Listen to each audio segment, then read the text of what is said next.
Cette année, c'est décidé, il se mit aux claquettes. Au même moment, à la sortie du métro, Anne-Claire Morel s'arrête devant la vitrine de l'Art Gallery, à l'angle de la 3e et 76. Elle songe à ses vacances d'été passées trop vite, et se redit qu'elle a énormément de chance de démarrer une nouvelle année scolaire avec 10 heures de maths physique par semaine. Pendant ce temps, dans le lobby du lycée, Jérémy Lamy, aidé par Carl Pérez, tente de convaincre un groupe de 5e du bien fondé d'adhérer aux valeurs du microcrédit. Mais aussi de cotiser à l'association Lamy Pérez, la défense des singes dactylographes, un ménage d'extinction.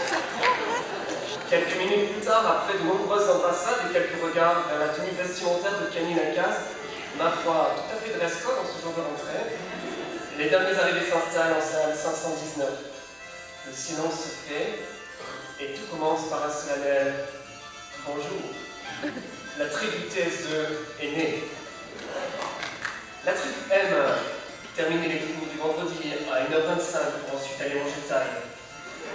La flamboyante écharpe rouge de Luc devenue emblème du mouvement anti-dress code.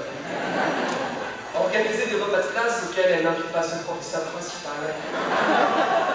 La tribu n'aime pas enchaîner plusieurs démonstrations mathématiques, sauf si on la présente comme très sexy. Se sentir en compétition avec la tribu TS1 que je voulais aussi saluer ce soir. La tribu TS2 a trouvé très facilement ses marques sur un territoire qu'elle ne connaissait que trop bien. Elle a puisé dans sa mémoire collective pour agrémenter sa vie quotidienne de rites. Ne jamais entrer dans une salle de classe avant la 2e sonnerie car ça pourrait porter malheur. Ou encore, ne jamais tenter de réveiller Serge pendant un cours car la modification soudaine de l'environnement classe pourrait provoquer chez Mathieu des réactions pour le moins imprévisibles. La tribu est notamment très fière de son plus jeune membre, Robin, qui a franchi les étapes initiatiques une par une. Les chants incantatoires ont rythmé le cours des saisons. Le Stand By Me, entonné par Paul Adrien par exemple, permis d'évacuer les trop-pleins d'émotions, comme lorsqu'Angela proclama son premier « Je vous aime tous ». Mais pas trop quand même, hein. La grande cérémonie du mercredi dite de dialogue permit aux membres de trouver des réponses aux rares questions que Michael n'avait pas posées en classe. Sa quête de chef spirituel, et au passage, une fois pour toutes, non, je ne suis pas ton père. La poussa même à vénérer ses propres dieux, à commencer par la divinité Félix, à laquelle elle voulut des pouvoirs intellectuels surnaturels. Ne manquait plus alors que la cérémonie des offrandes, et c'est sur l'autel du sacrifice du cours de maths du vendredi midi que Tessia offrit à plusieurs reprises ses pâtisseries brésiliennes.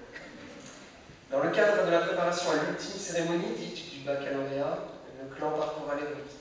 Amérique du Nord, Amérique du Sud, La Réunion, Mayotte, Antilles, Guyane, France Métropole et son lieu de prédilection, Pondichéry. Nous pouvions alors toujours compter sur le réveil pour remotiver les troupes par un « c'est toujours aussi facile que ça, le bac ?» Enfin, tout ça pour vous dire que lorsque Claire versa de grosses larmes lors de la dernière séance, et que même les grands bras d'Andrew ne pouvaient contenir, chacun des membres du clan prit conscience qu'une page était en train de se tourner, et que de nouveaux horizons s'ouvraient pour tous. Alors à vous, éminents membres de la tribu TS2, présents ce soir, poursuivez votre route en continuant à vous ouvrir aux autres et à intégrer de nouvelles tribus, dans lesquelles vous continuerez à grandir et à vous épanouir. J'ai été très heureux et aussi très fier de vous accompagner avec toute l'équipe cette année, au gré de votre bonne humeur, de votre énergie